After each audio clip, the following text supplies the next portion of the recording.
আমরা সবাই জানি পশ্চিমবঙ্গে ভোটের সময় হিংসা কতটা ভয়ঙ্কর রূপ নিতে পারে।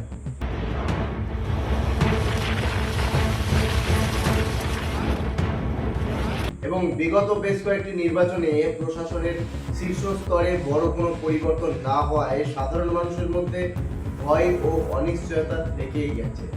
কিন্তু জেনে রাখুন, বিনাশ কালে বুদ্ধি নাশ। এবার ভোট পরবর্তী দাঙ্গা রোধ করা এবং সম্পূর্ণ ভয়মুক্ত নির্বাচন নিশ্চিত করার লক্ষ্যেই বড়সড় পদক্ষেপ নিয়েছেন ইলেকশন কমিশন অফ ইন্ডিয়া। সাধারণ মানুষের জন্য নির্ঝঞ্ঝাট ও নিরাপদ ভোটের পরিবেশ তৈরি করতেই প্রশাসন ও পুলিশের শীর্ষ স্তরে আনা হয়েছে আমূল পরিবর্তন। মুখ্য সচিবের পদ থেকে সরানো হয়েছে নন্দিনী চক্রবর্তী এবং স্বরাষ্ট্র সচিব পদ থেকে সরানো হয়েছে জগদীশ প্রসাদ বিটা। পাশাপাশি রাজ্য পুলিশের শীর্ষ পদেও রদবদল করা হয়েছে। রাজ্যের দীর্ঘদিন ধরে ভারপ্রাপ্ত ডিজি পদে পীযূষ পান্ডের পরিবর্তে দায়িত্ব পেয়েছেন সিদ্ধিনাথ গুপ্ত।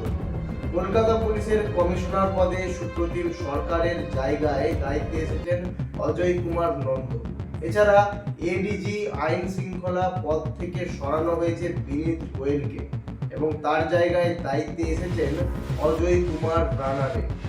অন্যদিকে ডিজি কারেকশন সার্ভিসের পদে দায়িত্ব দেওয়া হয়েছে এন.আর. বাবুকে। নির্বাচন কমিশনের এই পদক্ষেপের একটাই লক্ষ্য, পশ্চিমবঙ্গে যাতে মানুষ নির্ভয়ে স্বাধীনভাবে ভোটাধিকার প্রয়োগ করতে পারেন এবং গণতন্ত্রের মর্যাদা অক্ষুণ্ণ থাকে। এই লক্ষ্যেই এই সিদ্ধান্ত গ্রহণ করা হয়েছে। এ বিষয়ে আপনার মূল্যবান মন্তব্য কি? এই বিষয়টা কি সত্যি সাধারণ মানুষকে নির্ভয় ঝঞ্ঝাট মুক্ত একটা ভোটাধিকার প্রয়োগ করার পরিস্থিতি তৈরি করে দিতে পারবে? এই বিষয়ে আপনার মূল্যবান মন্তব্য জানাতে ভুলবেন না। দেখা হচ্ছে পরবর্তী কোনো খবরে। আজকের জন্য এটুকুই। নমস্কার।